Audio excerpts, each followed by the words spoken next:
The next PowerPoint, which is urinary system.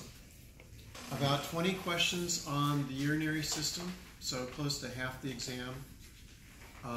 About 2/3 of those are renal physiology. So know the anatomy, know renal cortex, renal medulla, renal pelvis, and yes, renal pelvis will be on the test. No extra credit there this time. You do not need to know the juxtaglomerular apparatus, but essentially know the structure of the nephron. So know that it has two parts, the renal corpuscle and the renal tubule. Renal corpuscle itself has two parts, the glomerular capsule, the hollow ball of cells, and the glomerulus within. Know the sequence of the renal tubule, being proximal convoluted tubule, loop of Henle, distal convoluted tubule, finally collecting duct. Know that the PCT has microvilli in the simple cuboidal cells. Beyond that, no other histology. Know what autoregulation, that goes into the renal physiology. Okay, so know some anatomy of the other organs like the ureters, the urinary bladder, and urethra. Know the detrusor muscle is in the wall of the bladder. And basically know the general differences between these organs, but collectively they all carry urine, don't they? And then the bladder stores it. So some real basic gross anatomy on those organs. Shouldn't find a problem with that. The physiology will be the more challenging part of the exam. Roughly 15 questions out of 50 total, 12 to 15. You do need to know filtration, reabsorption, and secretion. Regarding filtration, know that it occurs at the renal corpuscle within the renal cortex of the kidney.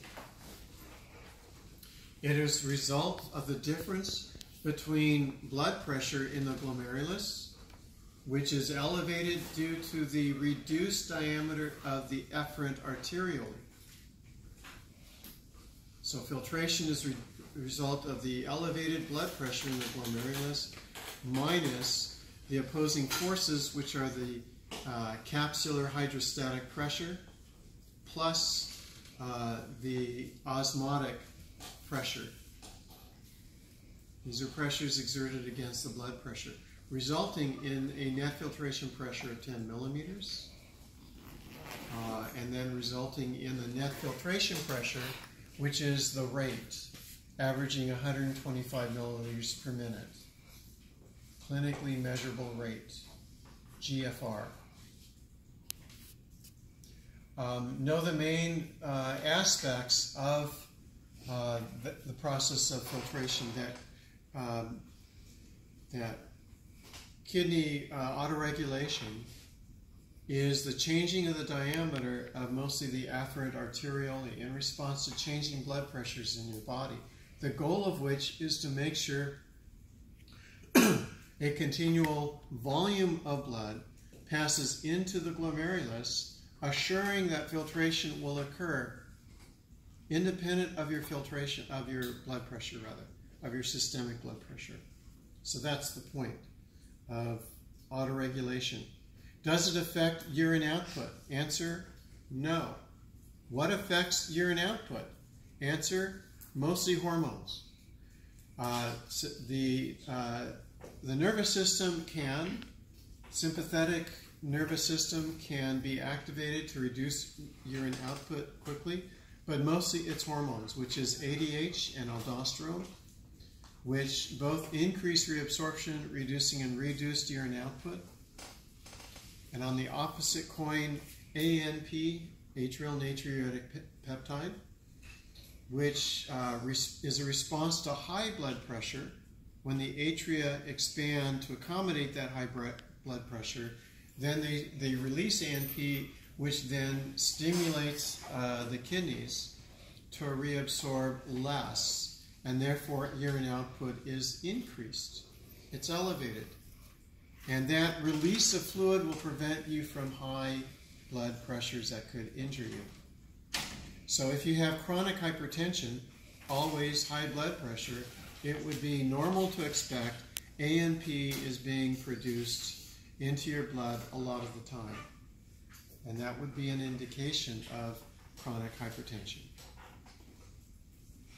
When would you find aldosterone or ADH in the bloodstream?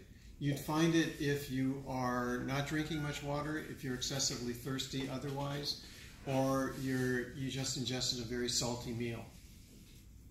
And that will tell the body that water needs to be conserved, and so the urine output will be reduced. Your urine will therefore darken in color. Any questions on that? Reabsorption, recognize that it's initiated by the active transport of sodium and chloride, pumping salt out of the filtrate into the nearby peritubular capillaries. As a response to that movement of salt, water follows. And that basically achieves the 99% tubular reabsorption of water passing through the renal tubule. 2/3 of it occurs in the PCT, doesn't it? Why? Because it's lined with microvilli in the simple cuboidal cells.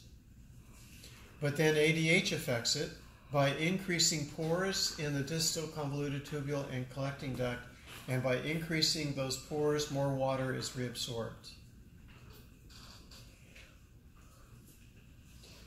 Secretion is in the opposite direction as reabsorption.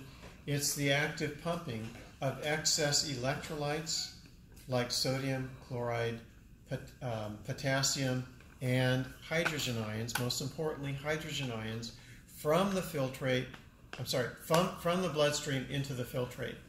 So you're pulling that stuff out of the blood and putting it into your filtrate, which will become then released out of the body as urine. Consequently, urine is usually acidic with a pH of 6.5 normally. So the more acidic fluids you intake, that acid will be removed into your urine. I think that closes it then for urinary system. And then digestive system, reproductive system. We talked about male first and female second. The emphasis in reproduction is anatomy. So know the anatomy. The only histology really is in the gonads. The testis in the male. Know that seminiferous tubules are the source of gametes, sperm, in other words, spermatogenesis. And the interstitial cells, cells of Leydig, are the only source of testosterone, technically, after puberty. In the female, no, the presence of follicles dominate the ovary in various stages, going from primordial to primary to secondary to mature or Graafian. And each follicle has an oocyte inside of it. And that oocyte basically is frozen in meiosis I at birth. It remains frozen throughout childhood, and then meiosis I finalizes at adolescence, at puberty rather, resulting in the first division into a polar body and a secondary oocyte. So a female doesn't experience secondary oocytes until puberty. And then that will continue until her reproductive life is over with menopause. Secondary oocyte will then develop within a secondary follicle, which will mature into a mature follicle within a couple weeks and undergo ovulation in response to a surge in estrogen and mostly LH. Ovulation results in the secondary oocyte being spewed out of the ovarian wall and into, hopefully, the uterine tube. And then if fertilization occurs, we studied that. It will result in the zygote, followed by morula and then blastocyst. The blastocyst will undergo implantation in the endometrium of the uterus and then give rise to the embryo and then fetus. So I hope that you will tie in what you learned today with the female reproductive organs and have it make sense for you. In the male system, I do want you to be able to trace the movement of semen from the epididymis to the outside during emission and then ejaculation. Identify the sequence of tubes and also the sequence of glands. And know the difference in the contributions of the three glands, being prostate, seminal vesicles, and bulbourethral glands. Know the anatomy of the penis. And know the anatomy of the vulva. So look at those parts. I want you to walk out of here being confident that you know your reproductive anatomy. You don't get embarrassed at some stage in your career.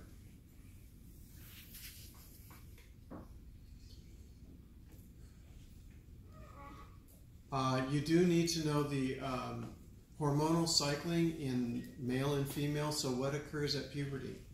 It is the production of GnRH by the hypothalamus in both male and female that begins it. And that then stimulates FSH and LH by the pituitary. And then that begins basically either a negative feedback as in the male or positive feedback as in the female, resulting in reproductive activity throughout the rest of their reproductive life. And then the menstrual cycle in females, we're not ignoring that. So know the difference between the progressive and the secretory phases of the menstruation and the hormones that trigger them. Know the source of estrogen. Know the source of progesterone. Know what maintains the uterus during pregnancy, what maintains the endometrium during pregnancy. That would be the corpus luteum producing progesterone for the first 6 or 8 weeks, followed by the placenta, once the placenta is mature enough.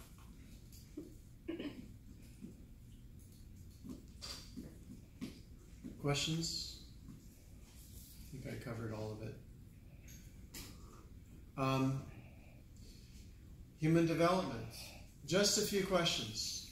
Basically, I pointed those out earlier, so just kind of review the terms: fertilization, zygote, blastocyst, which undergoes implantation, embryo, first 8 weeks, fetus, 8 weeks to birth. Know the placenta. Be a question on that. So know there's a mother's portion and a fetal portion. The barrier lies between them, preventing whole blood cells, formed elements, from passing from mother to baby. So mother can have a different blood type than baby, and that's usually okay. That's only a problem at birth if it should tear and there's a little bit of mixing in blood. And that often occurs in minor jaundice of the newborn. And that clears usually within a week or less. The only question on genetics may be an extra credit. So if you don't like that, and I didn't do a great job, I never do, don't worry about it. I think I've covered everything. So if there's any specific questions, I'll try to open email as much as I can today, and tomorrow